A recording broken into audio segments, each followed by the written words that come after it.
Hi అండి, welcome to చంద్రలోకం.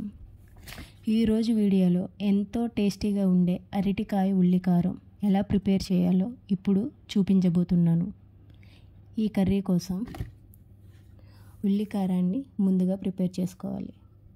దానికోసం mixie bowl తీసుకొని అందులో ఒక 3 లవంగాలు, 1 ఇంచు దాల్చిన చెక్క, 4-5 రెబ్బల వెల్లుల్లిపాయలు, ఒక చిన్న సైజు నిమ్మకాయ అంత చింతపండు నానబెట్టింది, ఒక 2 స్పూన్ల కారం, ఉల్లిపాయలు నేనైతే పెద్దవి ఒక 2-3 తీసుకున్నానండి. వాటిని మిక్సీ చేసి ఇలా పేస్ట్ చేసి పక్కన పెట్టుకోవాలి.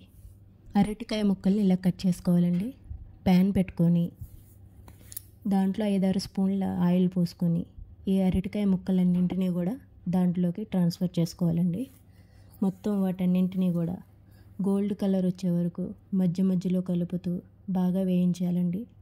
గోల్డ్ కలర్ అయితే కంపల్సరీ రావాలండి. అప్పుడే కూర టేస్టీగా చాలా రుచిగా ఉంటుందండి. నాకైతే కనుక ఒక 10 మినిట్స్ పట్టిందండి. వాటిని మీడియం ఫ్లేమ్లో పెట్టుకొని బాగా గోల్డ్ కలర్ వచ్చేదాకా వేయించడానికి 10 నిమిషాలు పట్టిందండి. బాగా వేగిన తర్వాత ఇలా పక్కన పెట్టుకోవాలండి. ఇప్పుడు అదే ప్యాన్లో మనం ముందుగా ప్రిపేర్ చేసి పెట్టుకున్న ఉల్లికారం పేస్ట్ వేసుకోవాలండి. పేస్ట్ మొత్తం వేసుకున్న తర్వాత మీడియం ఫ్లేమ్లో స్టవ్ని పెట్టుకొని కొంచెం కరివేపాకు, కొంచెం పసుపు వేసి మీడియం ఫ్లేమ్లో పెట్టుకుంటూ నెమ్మదిగా ఒక 5 to 10 మినిట్స్ టైం పడుతుందండి. ఆయిల్ మొత్తం పైకి తేలే వరకు వేయించుకుంటూ ఉండాలి. ఇలా కలుపుకుంటూనే ఉండాలండి, లేకపోతే మాడిపోతుంది.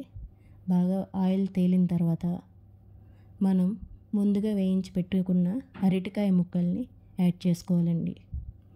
ఇలా యాడ్ చేసుకున్న తర్వాత ఆ మసాలా అంతా కూడా ఆ అరటికాయ ముక్కలకి పట్టే విధంగా కలుపుకోవాలి. ఇలా కలుపుకున్న తర్వాత మీడియం ఫ్లేమ్లోనే పెట్టుకొని వేపుతూ ఉండాలండి. మధ్యలో కలుపుతూ డ్రై ఫ్రై అయ్యే వరకు బాగా వేయించుకోవాలండి. ఇంకా కొంచెం టైం పడుతుందండి. ఇంకొంచెం వేగితే ఇంకా చాలా బాగుంటుందండి. స్ట్రక్చర్ అయితే కనుక ఇలా రావాలి. ఇప్పుడు కర్రీ రెడీ అయ్యిందండి. ఈ వీడియో కనుక మీకు నచ్చినట్లయితే లైక్ చేయండి, షేర్ చేయండి, సబ్స్క్రైబ్ చేయండి. Thank you.